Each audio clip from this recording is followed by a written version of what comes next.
Everyone, आज का हमारा टॉपिक है टीआरएनए। देखिए, टीआरएनए को ट्रांसफर आरएनए भी कहा जाता है। अगर एक कंप्लीट साइटोप्लाज्म की बात करें तो उसके अंदर आरएनए के कंटेंट में, टोटल आरएनए कंटेंट के अंदर अराउंड 10 to 12% कंटेंट जो है वो टीआरएनए का प्रेजेंट होता है। और टीआरएनए की बात करें, ये एक फिजिकल लिंक की तरह काम करता है between codons and amino acid और प्रोटीन्स। इनके बीच एक फिजिकल लिंक और एडेप्टर मॉलिक्यूल की तरह काम कर रहा है। आइए इसके स्ट्रक्चर की बारे में बात करते हैं। देखिए, यहाँ स्ट्रक्चर में आप देख रहे होंगे 5' है। और ये 5' जो है इस क्लोवर लीफ लाइक स्ट्रक्चर के थ्रू यहाँ पे देखिए इधर आपको 3' मिलेगा। देखिए, सबसे पहले बात की जाए तो यहाँ पर इस आम को, सबसे ऊपर जो आम देख रहे हैं, इसे कहा जाता है एसेप्टर आर्म। देखिए, इसे एसेप्टर आर्म इसलिए कहा जाता है क्योंकि यहाँ पे अमीनो एसिड को एक्सेप्ट किया जाता है।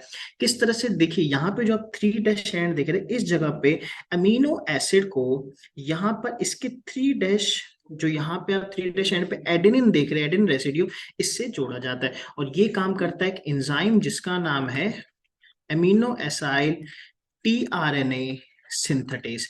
देखिए, ये एंजाइम जो है ये आपको, जैसे जब आप आरएनए पॉलीमरेज देखेंगे तो आरएनए पॉलीमरेज में एक टेल होती है जिसे बोला जाता है सीटीडी टेल, वहां पे एंजाइम प्रेजेंट होता है।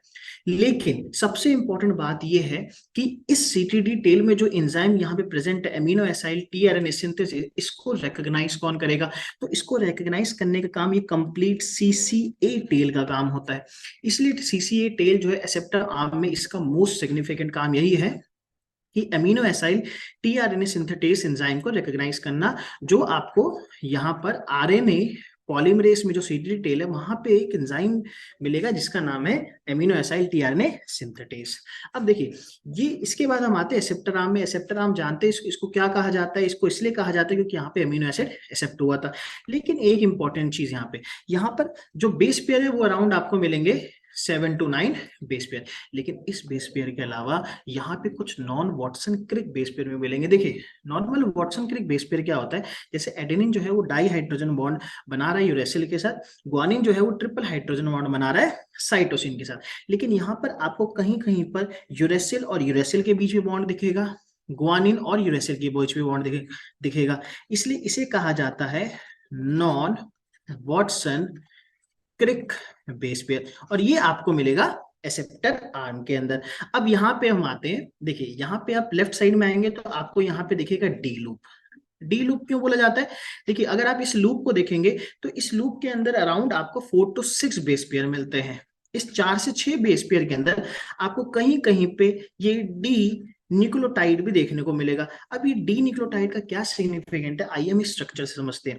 जैसे आप ये देखिए, एक नॉर्मल यूरेसिल जो होता है, अगर यूरेसिल की बात करें तो इस यूरेसिल में आपको इस रिंग के अंदर 2 नाइट्रोजन मिलेंगे, 1 2 3 4 5 एंड 6। फिफ्थ और सिक्स पोजीशन के बीच में आपको हाइड्रोजन, ये यहाँ पे डबल बॉन्ड मिलेगा। अब यहाँ पे आते यही यूरेसिल जो है वो मॉडिफाई होके, अगर बात करें, ये यूरेसिल जो है मॉडिफाई होके यहाँ पे फिफ्थ और सिक्स पोजीशन के बीच जो हाइड्रोजन बॉन्ड है वो हाइड्रोजन बॉन्ड रिमूव हो जाता है और यहाँ वैलेंसी क्रिएट हो जाती है। देखिए, पहले फिफ्थ पोजीशन पे इस वैलेंसी पे एक हाइड्रोजन बॉन्ड था, यहाँ पे एक सिंगल हाइड्रोजन था। अब यहाँ पे आपने देखा 2 एक्स्ट्रा हाइड्रोजन आ गए। देखिए, ये 2 एक्स्ट्रा हाइड्रोजन आ गए, बाकी जितने भी नाइट्रोजन थे वो प्रेजेंट है, ऑक्सीजन डबल बॉन्ड वो प्रेजेंट है। तो आपने देखा नॉर्मल जो यूरेसिल होता है वो मॉडिफाई होके इस डी लूप के अंदर, ये यूरेसिल मॉडिफाई होके बन गया डाई हाइड्रो यूरेसिल। क्योंकि यहाँ पर देखिए, पोजीशन नंबर 5 और पोजीशन नंबर 6 में जो बॉन्ड था वो रिमूव हो गया, as a result valency create हुई और यहाँ पर डबल हाइड्रोजन प्रेजेंट हो गया। इसलिए इसे बोला जाता है डाई हाइड्रो यूरेसिल। और इस तरह का नाइट्रोजनस बेस जब इस लूप में प्रेजेंट होता है तो इसको बोलते हैं डाई हाइड्रो यूरिडिन लूप, इसलिए इस नाम से पड़ा है। इस डी नाम का मतलब यहाँ पे ये है डाई हाइड्रो यूरिडिन लूप। अब नेक्स्ट आते हैं, आपको यहाँ पे दिख रहा होगा, इसे बोला जाता है एंटी कोडॉन लूप। देखिए, एंटी कोडॉन लूप क्यों बोला जाता है? अगर नॉर्मल आप आरएनए की तरफ देखिए 5' to 3', तो देखिए ये यहाँ पे जो ट्रिपलेट नाइट्रोजनस बेस दिख रहा है इसे बोला जाता है कोडॉन। और इस कोडॉन की एंटी पोलैरिटी में यहाँ पे जो पोलैरिटी है वो डिफरेंट है। आप देख रहे हैं इस कोडॉन को रीड करने के लिए ही एंटीकोडॉन लूप है। इस कोडॉन को रीड करता है जब एंटीकोडॉन लूप, तो उसका स्पेसिफिक अमीनो एसिड जो है उसके एक्सेप्टर आर्म में प्रेजेंट होता है। मान लीजिए अगर यहाँ पे AUG प्रेजेंट होगा तो यहाँ पर C, यहाँ पे A और U प्रेजेंट होगा, और ये आप पोलैरिटी जो है वो एंटी, इसलिए नाम पड़ गया इसका एंटीकोडॉन लूप। यहाँ पे आपको साइड में एक आर्म दिख रहा है, इसे बोलते हैं वेरिएबल आर्म। और वेरिएबल आर्म जो है वो अराउंड 3 to 24 न्यूक्लियोटाइड का होता है। और वेरिएबल आर्म के बेसिस पे ही टीआरएनए के दो क्लासेस बने हैं, एक बना है क्लास 1 और दूसरा है क्लास 2। देखिए क्लास 1 टीआरएनए उसे बोला जाएगा जब वेरिएबल आर्म के अंदर अराउंड 3 to 7 न्यूक्लियोटाइड प्रेजेंट रहेंगे, और क्लास 2 तब बोला जाएगा जब वेरिएबल आर्म में अराउंड 10 to 24 न्यूक्लियोटाइड प्रेजेंट रहेंगे। तो वेरिएबल आर्म के बेसिस पे टीआरएनए के दो क्लास बनते हैं, क्लास 1 एंड क्लास 2। अब देखिए यहाँ पर एक और लूप है, और इस लूप को कहा जाता है टी साइसी लूप। टी साइसी क्यों कहा जाता है? क्योंकि यहाँ पर आपको थाइमिन मिलेगा, फिर आपको यहाँ पे स्यूडोयूरिडिन मिलेगा, और फिर साइटोसिन, यानी थाइमिन और साइटोसिन के बीच में आपको यहाँ पे स्यूडोयूरिडिन मिलेगा। ये ग्रीक लेटर वर्ड है साई वहां पे। देखिए नॉर्मल आरएनए में थाइमिन प्रेजेंट नहीं रहता है, लेकिन इस टीआरएनए के अंदर आप देख रहे हैं यहाँ पे टी मतलब है थाइमिडिन। ये कैसा थाइमिडिन है? राइबोथाइमिडिन है। देखिए राइबोथाइमिडिन क्यों आया जबकि नॉर्मल आरएनए के अंदर थाइमिडिन प्रेजेंट ही नहीं होता? इसका काम था for the stability of tRNA, RNA की स्टेबिलिटी के लिए यहाँ पे थाइमिडिन प्रेजेंट है। अब देखिए साई, यहाँ पे साई मतलब होता है, मैं देखिए यहाँ पे आपको समझा रहा हूँ, साई का मतलब होता है स्यूडोयूरेडिन। अब स्यूडोयूरेडिन क्या होता है? जैसे आप ये देखिए नॉर्मल यूरेसिल का स्ट्रक्चर आप जानते हैं, कुछ इस तरीके से होता है। यहाँ पे रिंग में 2 नाइट्रोजन प्रेजेंट रहते हैं, और रिंग में 2 नाइट्रोजन प्रेजेंट रहने के साथ ही यहाँ पर आपको डबल बॉन्ड दिखेगा। अब यही जो नॉर्मल यूरेसिल है वो मॉडिफाई होके, देखिए मॉडिफाई होके यहाँ पर ये बन जाता है। यहाँ पे एक नॉर्मल नाइट्रोजन आपको यहाँ पे दिखेगा, और एक नाइट्रोजन आपको यहाँ पे दिखेगा।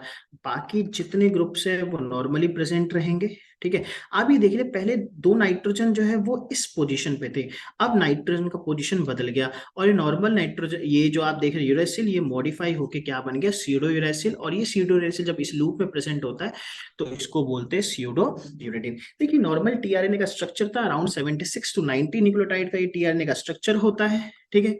और इस स्ट्रक्चर के लिए सबसे ज्यादा जो क्रेडिट दिया जाता है वो दिया जाता है यहाँ पर रॉबर्ट डब्ल्यू होले को, रॉबर्ट विलियम होले को। देखिए रॉबर्ट विलियम होले ने ही सबसे पहले इस टीआरएनए के स्ट्रक्चर को प्रपोज किया था, और स्ट्रक्चर में इन्होंने बताया था clover leaf like model, clover leaf model. देखिए अगर आप क्लोवर लीफ को देखेंगे तो ये क्लोवर जो लीफ है, क्लोवर प्लांट जो है वो एक कॉमन नेम है ट्राइफोलियम जीनस का, जिसके अंदर 3 लीव्स होती है। और इस तरह से आप देखेंगे कि उसमें इस तरह से 3 लीव्स प्रेजेंट है। तो यहाँ पर इस 3 लीव्स डेजिग्नेट कर रहा है 3 लूप्स को। यहाँ पे जो 3 लूप्स देख रहे थे, D loop, anticodon loop and T psi C loop, यही 3 लूप्स को डेजिग्नेट कर रहा है 3 लीव्स को, ट्राइफोलियम, और ट्राइफोलियम से बना क्लोवर, जो नॉर्मल इसका कॉमन नेम है क्लोवर, और इस मॉडल का नाम पड़ा क्लोवर लीफ लाइक मॉडल। और 1965 में अराउंड इन 1965 में स्ट्रक्चर को प्रपोज किया। लेटर ऑन रॉबर्ट होले को 1968 में नोबेल प्राइज मिला विथ हरगोविंद खुराना एंड नाइडमन। हरगोविंद खुराना और नाइडमन के बारे में आप जानते हैं, उन्होंने जेनेटिक कोड को क्रैक किया था, और जेनेटिक कोड को क्रैक करने के साथ ही 1968 का इन्हें नोबेल प्राइज दिया गया था। और साथ साथ अगर बात करें 1968 से कुछ साल पहले 1955 में ही फ्रांसिस क्रिक ने एक हाइपोथेसिस दी थी, जिस हाइपोथेसिस को कहा जाता है एडेप्टर हाइपोथेसिस। और इस हाइपोथेसिस के अकॉर्डिंग फ्रांसिस क्रिक ने बताया था कि कुछ ना कुछ न्यूक्लिक एसिड और प्रोटीन के बीच में कोई ना कोई ऐसा फिजिकल लिंक या एडेप्टर मॉलिक्यूल तो जरूर है जो न्यूक्लिक एसिड की लैंग्वेज को प्रोटीन लैंग्वेज में चेंज कर रहा है। तो ये जो लैंग्वेज को चेंज करने का जो प्रोसेस है ये कौन करता है? Adapter molecule. और इस मॉलिक्यूल के बारे में फ्रांसिस क्रिक के एक पब्लिकेशन से पता चला था, और उस पब्लिकेशन का नाम था एडेप्टर हाइपोथेसिस, ठीक है। आइए नेक्स्ट एक टॉपिक पे आते हैं इसी के साथ। देखिए अगर आप जेनेटिक कोड के बारे में पढ़ेंगे तो आप देखेंगे अराउंड उसमें 64 कोडॉन्स प्रेजेंट रहते हैं, ठीक है, जिसमें से आप देखेंगे यहाँ पर 61 जो कोडॉन्स होते हैं वो इनकोडेड होते हैं, वो आप बाद में जाके अमीनो एसिड को कोड करेंगे। लेकिन 3 स्टॉप कोडॉन्स होते हैं, अगर बात करें UAA, UAG and UGA, UGA, ये 3 होते स्टॉप कोडॉन जो किसी भी अमीनो एसिड को इनकोड नहीं करेंगे। लेकिन किसी किसी ऑर्गेनिजम्स में, अगर स्पेसिफिकली ऑर्गेनिज्म में और कई की ऑर्गेनेल्स यानी माइटोकॉन्ड्रिया के अंदर भी आप देखेंगे तो ये कोडॉन जो है अमीनो एसिड को इनकोड करते हैं, एक्सेप्शन है। लेकिन 3 कोडॉन जो है नॉर्मल आप देखेंगे प्रोकैरियोटिक या यूकैरियोटिक ऑर्गेनिज्म में 3 जो है स्टॉप कोडॉन होते हैं। लेकिन आप ये सोचिए कि यहाँ पर क्या 61 कोडॉन के लिए, क्या 61 कोडॉन के लिए 61 टीआरएनए होने चाहिए? बिल्कुल नहीं। और ऐसा नहीं होता है क्योंकि इसका आप देखिए, इसका एक डाटा है कि प्रोकैरियोटिक और यूकैरियोटिक ऑर्गेनिज्म में 61 टीआरएनए नहीं मिलेंगे। देखिए, हम जैसा जानते हैं कि टीआरएनए के अंदर एंटीकोडॉन लूप होता है और सभी स्पेसिफिक कोडॉन के लिए स्पेसिफिक टीआरएनए होने चाहिए, लेकिन ऐसा नहीं है। आप देखिए प्रोकैरियोटिक के अंदर अराउंड 30 to 45 टीआरएनए आपको मिलेंगे, वहीं यूकैरियोटिक के अंदर आपको 55 to 60 टीआरएनए मिलेंगे। अब ये सोचिए बाकी टीआरएनए कहाँ गए? इसका आंसर मिलता हमें वोबल हाइपोथेसिस से। देखिए वोबल हाइपोथेसिस क्या है? अगर वोबल हाइपोथेसिस की बात करें तो याद रखिए इस हाइपोथेसिस को दिया था फ्रांसिस क्रिक ने अराउंड 1966 के अंदर। देखिए वोबल हाइपोथेसिस का मतलब क्या होता है, पहले वोबल का मतलब समझिए। वोबल का मतलब है फ्लेक्सिबल, यानी यहाँ पे वोबल का मतलब क्या है? फ्लेक्सिबल। और यहाँ पे आप देखेंगे वोबल हाइपोथेसिस को समझने से पहले एक चीज याद रखिए, आपने देखा जैसे मान लीजिए ये टीआरएनए है, टीआरएनए में आपने देखा यहाँ पे एंटीकोडॉन प्रेजेंट रहते हैं, और एंटीकोडॉन में यहाँ पर आप देखेंगे ये एक एमआरएनए था 5' to 3', और यहाँ पे देखिए ये है 3' to 5', तभी हमने इसको एंटीकोडॉन कहा था। 1 2 3। देखिए यहाँ पे जो फर्स्ट पोजीशन होता है, यहाँ पे अगर हम स्पेसिफिकली बात करें, यहाँ पे देखिए एंटीकोडॉन में first base at 5th position and mRNA में थर्ड, यहाँ पे आप देखिए एमआरएनए में थर्ड बेस एट थर्ड, यहाँ पे देखिए 3' पोजीशन। ठीक है, ये वोबल पेयरिंग करते हैं, और ये वाला जो पार्ट होता है ये करता है वोबल पेयरिंग। वोबल का मतलब है फ्लेक्सिबल। फ्लेक्सिबल का यहाँ पे मतलब क्या, मैं आपको समझाने का प्रयास करता हूँ। देखिए जैसे मान लीजिए एक तरफ हम एंटीकोडॉन को देखें, एंटीकोडॉन का कौन सा पार्ट? 5th पोजीशन पे फर्स्ट बेस, 5th पोजीशन पे फर्स्ट बेस। वही हम दूसरी तरफ देखें कोडॉन के बारे में, यानी जो 5' to 3' वाला आरएनए वाला पार्ट है, वहां पे हम 3' पोजीशन और थर्ड बेस के बारे में देखें।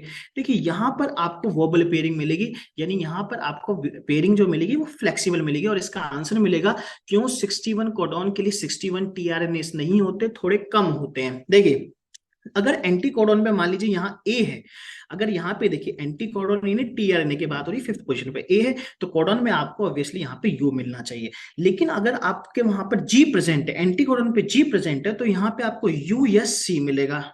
ठीक है, वहीं आप देखिए अगर बात की जाए यहाँ पे अगर सी प्रेजेंट है एंटीकोडॉन पे, तो कोडॉन पे आपको ऑब्वियसली यहाँ पे जी मिलेगा। लेकिन अगर बात करें यहाँ पर यू प्रेजेंट है, तो वहां यहाँ पे कोडॉन पे आपको ए और जी मिल सकता है। लेकिन अगर यहाँ पे एंटीकोडॉन पे आई यानी आइनोसिन प्रेजेंट है, तो यहाँ पे आपको यूरेसिल, साइटोसिन या एडेनिन मिल सकता है।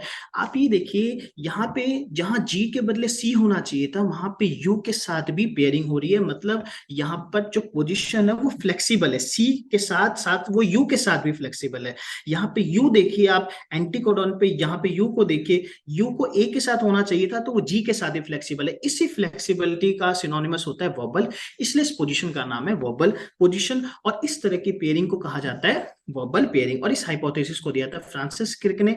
और यहाँ पे देखिए जैसे मैं एग्जांपल एक बात करूं, जैसे मान लीजिए ये एक टीआरएनए है, ठीक है, और टीआरएनए पे हम फॉर एग्जांपल मान लेते हैं कि एक टीआरएनए और टीआरएनए का ये पार्ट है एंटीकोडॉन। अब आपको समझ आएगा 61 कोडॉन्स के लिए 61 टीआरएनए क्यों नहीं है। देखिए जैसे मैं कोडॉन का एग्जांपल लेता हूँ, फॉर एग्जांपल समझिए कोडॉन है सीजीयू, और सीजीयू कोडॉन जो है वो आर्जिनिन को कोड करता है, साथ साथ सीजीसी भी आर्जिनिन को कोड करता है, मतलब ये दोनों मिलकर आर्जिनिन को कोड करते हैं। अब आप ये सोचिए कि नॉर्मली सीजीयू के लिए अलग टीआरएनए होना चाहिए था, सीजीसी के लिए अलग टीआरएनए होना चाहिए था, लेकिन ऐसा नहीं है। देखिए इसका जो एंटीकोडॉन होगा वो होगा जीसीजी। देखिए यहाँ पे जी की पेयरिंग, यहाँ पे सी के साथ, यहाँ पे सी का पेयरिंग जी के साथ। देखिए नॉर्मल क्या है, ये जो पोजीशन आप देख रहे हैं फर्स्ट सेकंड ही नॉर्मल रहती है, लेकिन यहाँ पे आप देखिए जी का पेयरिंग यहाँ पे यू के साथ भी मिल रहा है। इधर देखिए जी का पेयरिंग यहाँ पे सी के साथ, सी का पेयरिंग यहाँ जी के साथ, जी का पेयरिंग यहाँ सी के साथ। तो ये आपने देखा जैसे पिछले टेबल में हमने ऊपर देखा था